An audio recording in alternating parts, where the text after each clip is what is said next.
Hello, IK fam. Gojo here from 136. I would like to talk about this new patch that we had, the version 2.9.3 that released on 5th of March 2026. There are a few nice things which introduces like really nice gameplay features that we had. Also, one of the key features that came out, which was the alliance interactions that we had, and small tiny changes like changes in the rune factory that we had, as well as some of the immortals were completely overhauled, like Atlanta for that matter. And I think due to this introduction of the T9 troops, or the last troop at the barrack level 60, we also had some buffing of the dragons. That's something that I would assume that happened in this case. So going at it one by one, I think one, we have this rune factory reward pool. Very nice thing. We now see a chance to get chaos immortals as well as their exclusive artifacts. I would like to wait to see what kind of chaos immortals are there, but I think most people right now, after this kvk with the introduction of T9 and immortals like Medusa, I think they will be one of the top picks from the players. The second would be, I think, Tengu. Everybody wants to maximize that immortal, which is actually a very new immortal that came into the picture recently. We did see some of those matches, but I would say that it's not that optimized yet. But Medusa is something that is, I think, would be a chance for players who are willing to spend to maximize it and also to get its artifact.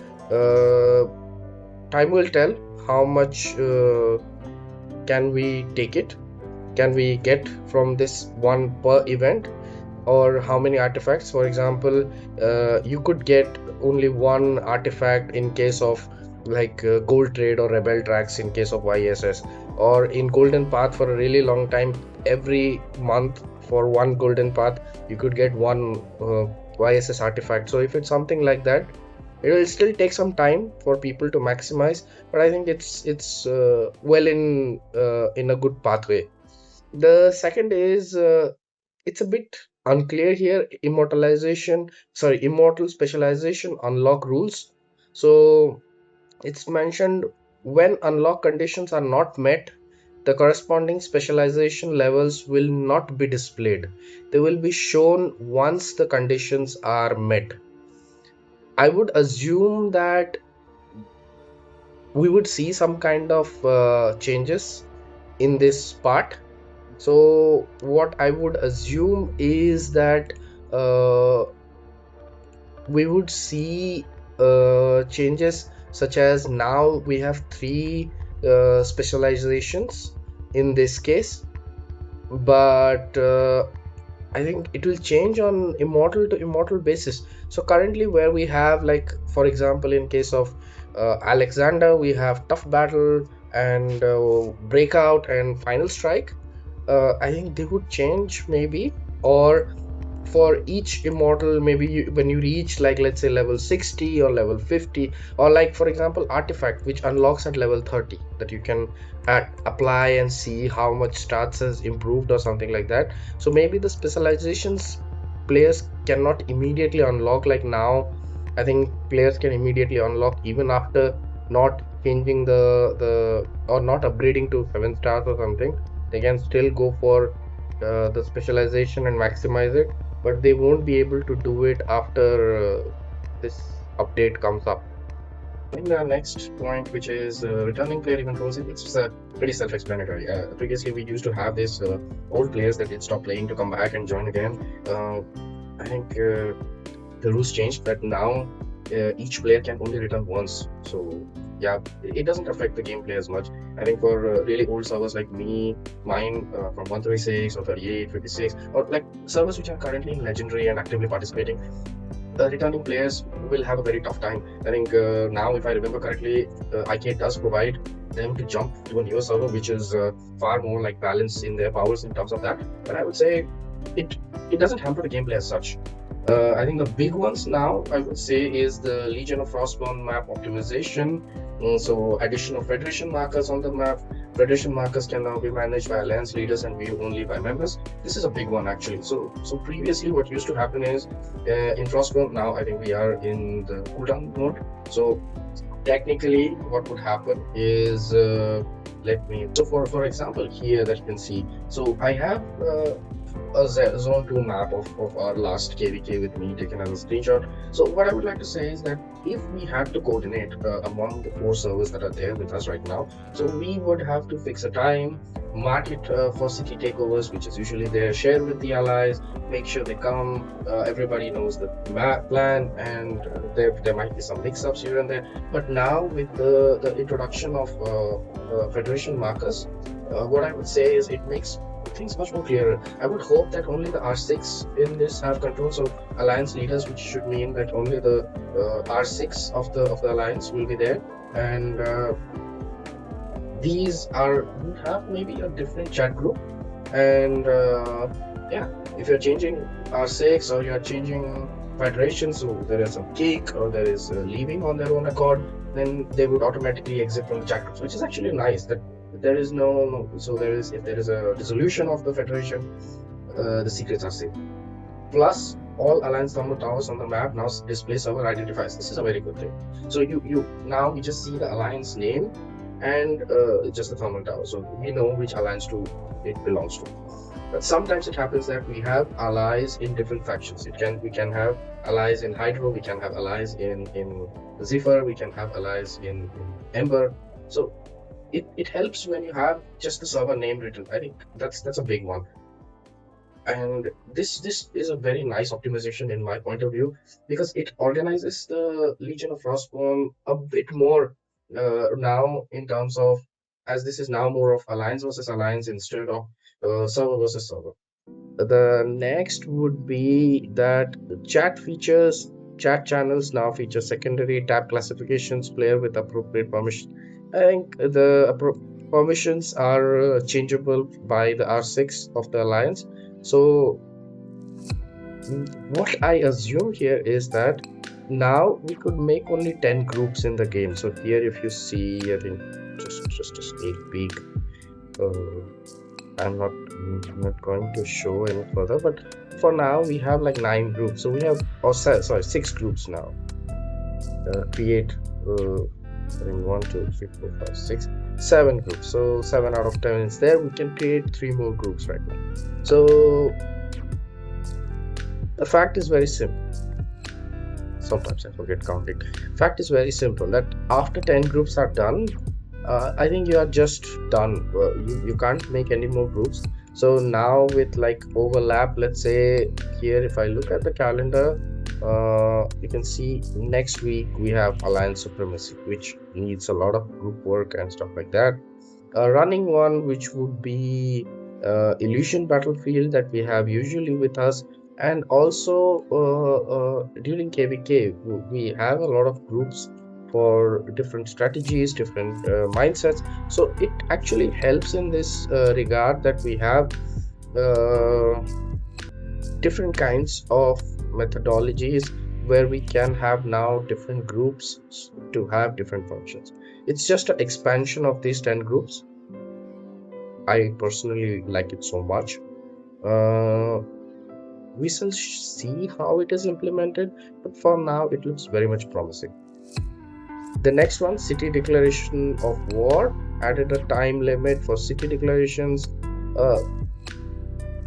It's very clear actually. So previously what used to happen in kvks is people used to keep in declaration and leave it for a really long time. They wouldn't attack, they wouldn't do anything. I think this just makes people more active and more aware of the game. It engages more, in my point of view. It's just that also maybe mistakes can happen, but it's a double-edged sword in my opinion, and it's we shall see how the time plays out. Alliance level after server merge, I don't think it applies to older servers, but for newer servers it's kind of like your alliance levels, if big alliances are merging between servers, or the technology that the alliances, it's a very long time that it takes to maximize those technology, they remain unchanged, which is a good thing because they don't have to start everything from the scratch. I don't know how it happens before. If anyone is from newer servers, just give me a comment how it happens. The next thing would be Atlanta's skill work. So uh, I would say just have to pull her up now. So previously, Atlanta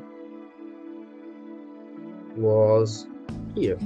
So I have seen it her as a favorite in IBLs for now. So currently the skill stat is this. I mean, I'm showing it to you briefly. I will show it to you again in detail. Just go in Forge just to check here. Check here. So currently it's just when focus sniper attack speed is no longer reduced. So previously the attack speed would reduce by 25% for 10 seconds, which was the sniper stance. So what happens now? So what happens now? I mean, I have tried to put it here as much as possible to keep it side by side. So this focus sniper is what the immortal workup now would be. So previously, if I see it properly, you had sniper stance for 10 seconds, which reduced your attack speed by 25%, but increased your normal attack damage by 50%. Okay. Every normal attack had 30% chance of piercing the target and cause damage to the enemy behind it. Nice. And at the highest, so on the highest point, it was like for sure you would pierce the target right behind you, and they would also get this 50% normal attack damage. Good. So in the exclusive artifact allowed that you gain everything, but you just don't lose anything. So you don't have a 25% attack speed reduction. Perfect. So new skill, what it does is it fires one powerful crossbow bolt, dealing damage 240%. At the highest level, it would be 800%. Oh, it's just ignore it's 400%. Yeah, and grants normal attacks as 30% chance to pierce, which goes to 100% hit nearest enemy. So for 10 seconds. So what I'm thinking is that so the normal attacks now don't have this 50% increased damage. They just have this chance of piercing. So basically your normal attacks now will hit both the targets, the front and the back, in a straight line for 10 seconds. That's good. It hits 800% damage to one enemy unit every 10 seconds. So in my opinion, if and focus sniper damage is again 30% buffed, so 800% plus 30% of the damage, it's a lot actually. So you can basically one nuke an immortal if you play your cards right, and maybe try Rage Blessing and Adrenaline Rush. If you are using Atlanta, I don't know how many people use Atlanta for that matter, but if you're using Atlanta, I would say put it in that, and I think you will get really nice damage from her. I did see some reports from previous ones who used Atlanta. They had some doubts, but on paper, this still looks really nice. And I think I would be able to test it in IBL and see how it goes. So the last part of the balance adjustments is the Dragon Talents.